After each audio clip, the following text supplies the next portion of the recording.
देखिए, आज मैं आपको बता दूं कि 18 महीने के जो बकाया डीए एरियर है उस पर एक नया अपडेट आ गया है। तो सिंपल सी बात है कि ऐसे में कर्मचारी और पेंशनर को ये पैसा कब मिलेगा, तो सारी चीजें मैं आपको डिटेल में बताने वाला हूँ, स्टेप बाय स्टेप बताऊंगा। और आपको पता है कि हर बार की तरह वीडियो काफी छोटा होगा, इसलिए शुरू से लेकर लास्ट तक जरूर देखिएगा। और आपसे एक रिक्वेस्ट भी करेंगे कि अगर अभी तक आपने ईटीएच इंडिया चैनल को सब्सक्राइब नहीं किया है, सब्सक्राइब कर लीजिए, बेल आइकन को दबा दीजिए, सो दैट ऐसे लेटेस्ट इन्फॉर्मेशन आपको हमेशा मिलते रहे। देखिए, पेंशनर्स के लिए जो इम्पोर्टेंट वीडियोस होते हैं वही हम हमेशा लेकर के आते हैं। जैसे कि पेंशनर की उतनी सर्विस नहीं है ताकि उनको एमएससीपी दिया जाए, क्या पूरा बहुत अच्छे से हमने इसको एक्सप्लेन किया है। बहुत सारे लोगों ने इस वीडियो को देखा भी है। जिस रैंक की जितनी सर्विस है उस रैंक को उसके हिसाब से पेंशन दी जानी चाहिए, मतलब कि ओआरस और जेसीओस की प्रॉब्लम भी दूर होनी चाहिए। इसके ऊपर डिटेल में बताया है। आपने लाइफ सर्टिफिकेट का स्टेटस जो है, अगर आपको स्पर्श पेंशन पोर्टल पे चेक करना है, कैसे करेंगे, सारी चीज़ें डिटेल में बताते हैं। ऐसे बहुत सारे वीडियोस हमने बना रखे हैं, इसलिए आपसे रिक्वेस्ट करूंगा कि ईटीएच इंडिया चैनल को जरूर सब्सक्राइब करके रखिए। अब मैं स्टेप बाय स्टेप आपको बताने वाला हूँ 18 महीने के डीए एरियर को लेकर के, और इसको बस थोड़ा सा आप ध्यान से सुनिएगा। आपको इसका जो नया अपडेट है, जो इसके ऊपर अपडेट्स आ रहे हैं, उसका सारा चीज आपको पता चल जाएगा। तो जब भी हम 18 महीने की एरियर की बात करेंगे, जो वो बकाया राशि की बात करेंगे, तो सबसे पहला सवाल तो यही आता है कि आखिर ये पैसा कब मिलेगा, कर्मचारी को या फिर पेंशनर को। जितने भी सरकारी कर्मचारी है या फिर पेंशनर है, वो बहुत दिन से इसका इंतजार कर रहे हैं कि भारत सरकार यानी कि केंद्र सरकार जल्द से जल्द ये 18 महीने का एरियर देकर भी इस प्रॉब्लम का रफा दफा करे, प्रॉब्लम सॉल्व करे।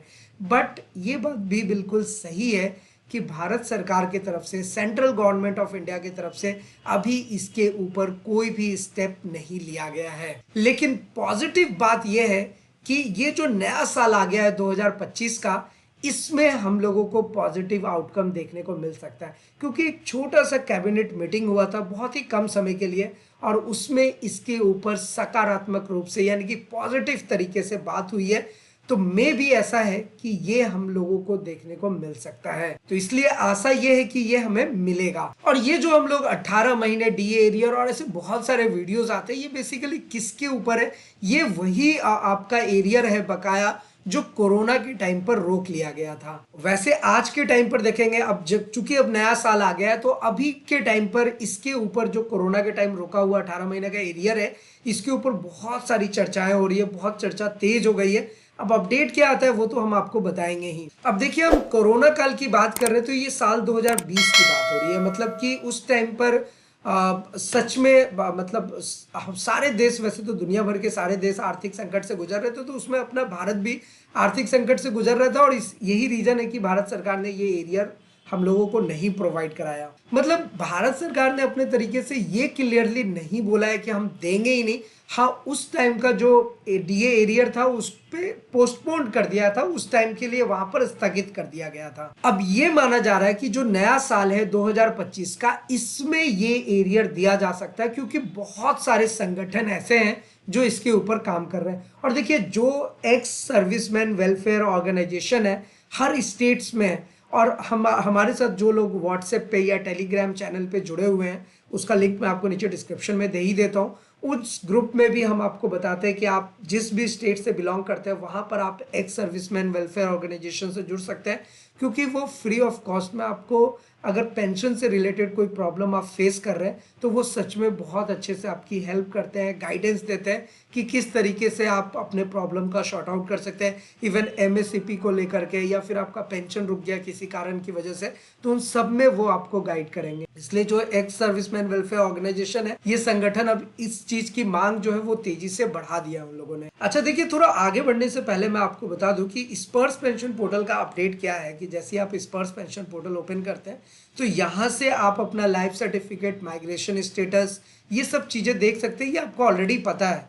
अब चूंकि नया साल आ गया है, अब जिन लोगों ने नहीं देखा, जो हमारे नए व्यूअर्स हैं, तो वो एक बार इस तरीके से अपना बैंक अकाउंट नंबर, अपना पर्सनल नंबर यहाँ पर इस तरीके से आप डालोगे, और यहाँ पर आप अपना कैप्चा कोड मेंशन करोगे, तो आपको ना वो डिटेल्स जो है आपका आ जाएगा कि आपका लाइफ सर्टिफिकेट का स्टेटस क्या है, माइग्रेशन स्टेटस क्या है। यहाँ पर आपका original PPO number, name, Sparsh PPO number, IC regimental, GPF number, Aadhaar number, PAN number, mobile number, bank account number, identification due date, migration date, ये सारी चीज़ें आती हैं। तो आपको क्या करना है कि आपको भी अपडेटेड रहना है, और ये चीज़ लाने के लिए ना आपको कोई ऐसा नहीं है कि स्पर्श पेंशन पोर्टल पे लॉगिन करना पड़ेगा। हमने बहुत ही सिंपल तरीके से, बहुत ही सरल भाषा में आपको बताया है कि बिना लॉगिन किए हुए कैसे चेक कर सकते हैं। ये मैंने आपको बता ही दिया, अभी भी बताया। और हमारे जो, अगर आप प्रीवियस वीडियोस देखेंगे उन सब में भी हम हमेशा आपको बताते ही रहते हैं, क्योंकि देखिए आपका जीवन प्रमाण पत्र जो है ना वो बहुत इंपॉर्टेंट है। ये जो ड्यू डेट चेक करने वाला सिस्टम है, ये जरूर चेक कीजिएगा कि आपका 31 अक्टूबर 2025 दिखा रहा है, यानी कि 2025 में कभी भी दिखा रहा है, इट मीन्स कि आपका अपडेटेड है। अब कुछ लोगों का जनवरी 2025 दिखाएगा, और जनवरी महीना चल भी रहा है, साल का, नया साल का फर्स्ट मंथ चल रहा है, तो जाहिर सी बात है कि आप फटाफट इस महीने में अपना लाइफ सर्टिफिकेट सबमिट कर दीजिएगा। अगर आपका ड्यू डेट जनवरी 2025 है, फरवरी 2025 है तो फरवरी में सबमिट कीजिएगा। जिस महीने में आपका ड्यू डेट दिखे उसी महीने में आपको लाइफ सर्टिफिकेट सबमिट करना है, बस। इसमें और कोई टेंशन लेने वाली बात नहीं है। अब चूंकि मैंने आपको बताया है कि लाइफ सर्टिफिकेट सबमिट करने के बहुत सारे मेथड्स हैं, जिन लोगों का स्टेट बैंक ऑफ इंडिया में पेंशन आता है उसको तो कुछ करने की जरूरत नहीं है, वो डायरेक्ट उनको बैंक में जाना चाहिए, अपना लाइफ सर्टिफिकेट जैसे आज तक पहले जमा करते थे वैसे ही जमा कीजिए, स्पर्श पेंशन पोर्टल में अपडेट हो जाएगा ऑटोमेटिक। अब अदर बैंक्स में पेंशन आ रहा है या स्टेट बैंक में ही आ रहा है, आप चाहते हैं कि मैं बैंक नहीं जाऊं, घर बैठ करके करें, मोबाइल फोन का यूज कीजिए।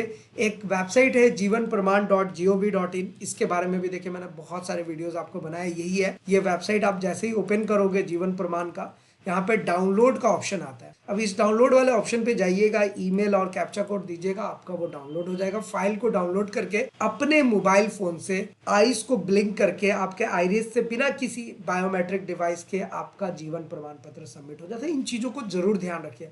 और अगर आप एटीएच इंडिया के सब्सक्राइबर हैं, पहले से फॉलो कर रखा है, बताने की जरूरत नहीं। आप, आई नो कि आप ऑलरेडी ये चीजें कर चुके होंगे, क्योंकि हमने सारी चीजें आपको ऑलरेडी प्रैक्टिकली बताया हुआ है, तो आप खुद एडवांस है, आपने ये सारी चीज़ें परफॉर्म कर रखी है। लेकिन जिन लोगों को कुछ प्रॉब्लम आ रहा है, कुछ ऐसा आ रहा है, हमारे चैनल को सब्सक्राइब करके रखिए, हम हमको हमेशा प्रैक्टिकल इन्फॉर्मेशन देंगे। एनीवे, अब आते हैं हम अपने टॉपिक पे। देखिए, अगर हम अपने भारत सरकार की बात करें, गवर्नमेंट ऑफ इंडिया ने जो बजट 2025 पेश हुआ था ना, उस टाइम पर डीए एरियर को लेकर के जो बात कही जा रही थी उस पर उन्होंने साफ साफ मना कर दिया। लेकिन अभी पॉजिटिव आउटकम क्यों निकल रहा है? क्योंकि जैसा कि मैंने आपको पहले बताया कि जो कैबिनेट मीटिंग है उसके अकॉर्डिंग ये माना जा रहा है कि वहां पर थोड़ा सा पॉजिटिव आउटकम निकला है, सकारात्मक सोच निकली है। बहुत सारे संगठन, organisation, ex welfare service organisation, ये लोग लगातार काम कर रहे हैं। तो ऐसा 110% श्योर है कि इसका रिजल्ट हमें देखने को मिल सकता है, यानी कि 18 महीने का एरियर इस वाले नए साल में हम लोगों को मिल जाएगा। और इसके साथ साथ एक और बड़ी खबर है, वो है 8th सीपीसी को लेकर के, क्योंकि 8th पे कमीशन आयोग यानी कि 8वें वेतन आयोग की अगर हम बात करेंगे तो 8th पे कमीशन का भी कुछ ना कुछ सरकार ऑल्टरनेटिव निकालेगी, जिससे जो कर्मचारी है उनको बेनिफिट मिल सके। तो उसके ऊपर हमने एक सेपरेट वीडियो बनाया हुआ है, वो वीडियो आप देख लीजिएगा, आपको सारी चीजें समझ आ जाएंगी। तो ये दो अपडेट्स अभी चल रहे हैं साल 2025 के लिए।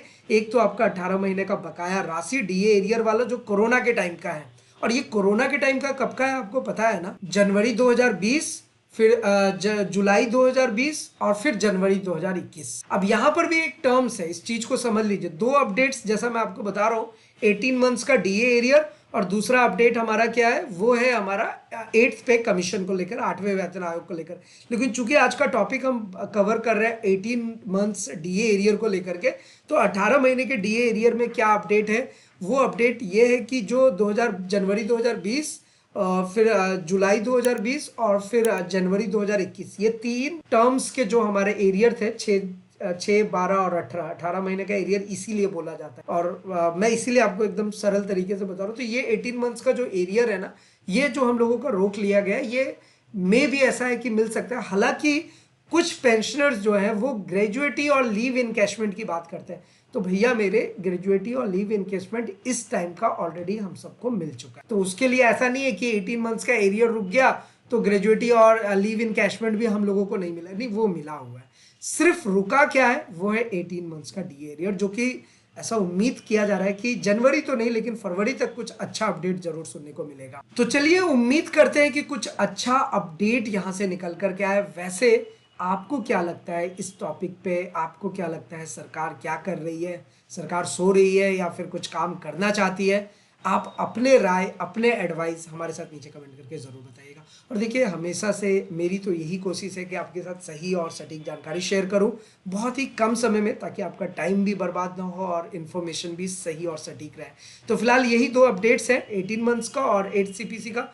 मैं आपको अपडेट करता ही रहूँगा। स्पर्श पेंशन पोर्टल पे कोई अपडेट आएगा, आपको पता है कि हमसे नहीं छूटेगा, आप तक ज़रूर हम पहुँचाते हैं। और एक चीज़ ध्यान रखिएगा कि देखिए, स्पर्श पेंशन पोर्टल पे लॉगिन भी ज़रूर कीजिए, user name, password, captcha code डालेंगे, लॉगिन कीजिए, खुद से देखिए, अपना पेंशन स्लिप, फॉर्म 16, ये सारी चीज़ें खुद से डाउनलोड कीजिए, तो आपको ज़्यादा अच्छे से आइडिया लगेगा कि इन चीज़ों को कैसे ऑपरेट करना है। तो ये सब चीज़ें भी ज़रूरी है, तो आप ऑपरेट करते रहिए। अगर फिर भी कोई प्रॉब्लम फेस करेंगे, हमारे साथ नीचे कमेंट करके बताइएगा। साथ ही साथ अगर आप अपना कोई एडवाइस, सुझाव देना चाहते हैं, वो भी शेयर कीजिए। तो फिलहाल आज के इस वीडियो में इतना ही, फिर मिलते हैं किसी नेक्स्ट इंटरेस्टिंग वीडियो में। तब तक के लिए सलाम, दुआ और कब्रदाम, शत श्री अकाल। कीप वॉचिंग, कीप स्माइलिंग, अपना और अपने साथ सबका ख्याल रखें। जय हिंद, वंदे मातरम।